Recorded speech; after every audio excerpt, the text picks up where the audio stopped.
We know that Tyler's feelings were intense. Among Tyler's last actions was to check Mr. Ravi's Twitter page. Tyler checked the Twitter page 37 times before leaving the RU campus on September 22nd.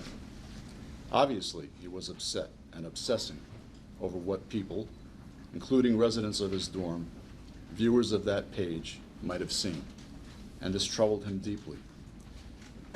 The emotional pain that I and the family felt was profound and still is. Seeing my wife and my other children in such a state and realizing that there was nothing I could do as a husband or a parent to ease their pain was in itself painful. All right, welcome back. You just heard there some really powerful testimony when you heard from the Clementis, both mother and father, and also brother spoke to the court here. And while they didn't want 10 years by all accounts, you can be sure, and they didn't speak afterwards, but they weren't too satisfied that 30 days was a suitable punishment for what Dharun Ravi did that led up to the suicide of Tyler Clementi. All right, let me bring in our panel tonight here, and then I'm going to bring you at home into our conversation as well. Dominic Carter, of course, political journalist and author, Andrew Whitman, our senior political correspondent, and William Dunlap, a professor at Quinnipiac Law, where he teaches American constitutional law as well as criminal law.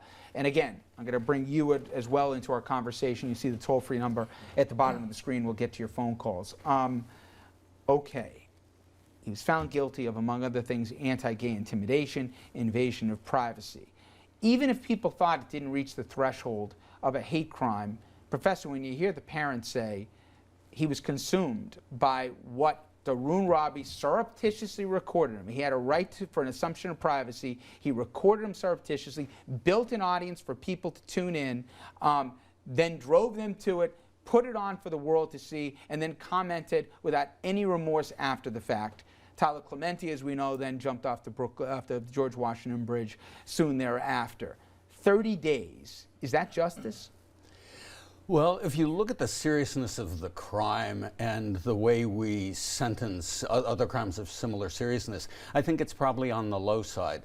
On the other hand, personally, I think that we overuse incarceration in this country, and from that respect, I would hope that the signals we're getting away from that, although I don't think it is any such signal. I don't want to debate the rehabilitative value of prison, because I think that we'd probably have more consensus at this table than not. But there's also a punitive value to it. And we're going to get into what the message of today was. I think to say it's a confused one at best, Dominic, is... Listen, I don't think Dharun Ravi ever intended for Tyler Clementi to take his life, okay? I think we can probably all agree on that. But nonetheless, he set this ball in motion. And I think when people say 30 days, that's what you get for what he did and for what he precipitated, I think I still don't get it. And again, we're going to get into the whole legal, how we got from A to B to finally C today, and that makes even less sense to me. But nonetheless, the message today, I don't think it's a good one. Let's be very clear about this. There was no mixed message. If you're the Clementi family, you feel like you've been victimized twice. I mean, I guess if I was a member of the Clementi family, and, you know, Mr. Ravi, this is a young man with his full life in front of him, and we're all respectful of that, and he's obviously a young man with potential. He's made some very bad decisions. But if you're the Clementi family, 30 days in jail, and he's not even going to prison. And he's not getting deported. He's not going to, well, that's down the road. The INS may decide to come in on that. That's unclear. The judge has said that he won't recommend that. But his role in that is not binding. 30 days in jail at the county lockup and not a day in prison. All due respect, I don't know what the standard sentencing is for invasion of privacy. 30 days doesn't actually seem that inordinately big. It seems a little bit small for invasion of privacy. It doesn't appear as though there's much sentencing here, if any, when it comes to the bias crime, which I'm fine with. And here's why I'm fine with it. Because it's tough enough trying to delineate what's in Dharun Ravi's mind. But when you asked the question, you said, Tyler Clementi was upset by this. Tyler Clementi didn't push him over Time the out, bridge. Andrew. No. No, Let me finish. but you're Let me finish. repositioning what I said. I'm- That's not I'm my repeating point. what I you don't said. care what was in Robbie's mind. Right. He What you wanna created know the is what you situation wanna know is where what- we led to what happened. What you want to know is what's in Tyler Clementi's mind, and that is, to my mind, irrelevant. And I Did know the that jury I know already that- decide what was Yeah, in his mind I know when that he was you to decide convicted that of the a jury's bias irrelevant? crime? I know that's part of the statute, and that the jury was supposed to consider that. But trying to figure out if I feel intimidated by somebody Okay. because of my group, no, wait, Okay, wait, I get your because point. you know plenty of people who their first reaction is he doesn't like me because But I'm a here's woman, my he doesn't problem. like me because I'm Here's Jewish, my he doesn't problem, like Andrew. whatever.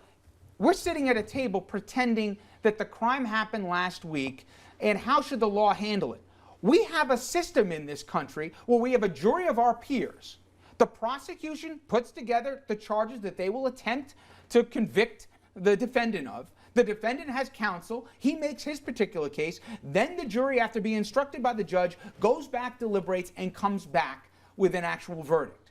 Yes, there is discretion on the part of the judge. But why did we go through this whole song and dance? And to me, Professor, the part of the biggest problem is, before he ever started, and I spoke with the previous attorney about this, there was a plea deal that said, all right, kid, you know what? We're not going to give you any jail time, but you're going to lose here. As a non-American citizen, you're going to be deported. He said, you know what? Thanks, but no thanks. I'm going to roll the dice here. I'm going to take my chance at trial. He lost, and I maintain tonight he got a better deal than even before the trial even started with a plea bargain, because he gets to stay in the States, assuming that the feds don't overrule and affect the judge in his discretion. To me, that's perverted justice. Well, in a sense, he rolled the dice and he won, as you're suggesting. But that's eventually going to be up to the federal government to decide. But I think what I'm interested in, and we'll never know, is what was going through the judge's mind, why the judge decided to go this way. The probation report, the sentencing recommendation was that he get probation. If you look at the law in New Jersey says that the judge should sort of start at the mid-range of the available sentences and then work up or down depending on aggravating circumstances or mitigating circumstances. And the law, the statute, is very clear about what are aggravating and what are mitigating circumstances. There were very few, if any, aggravating circumstances, so really the judge had no way to go except down. Now, he may have gone too far down in many people's point of view, but I think he really did follow the law here.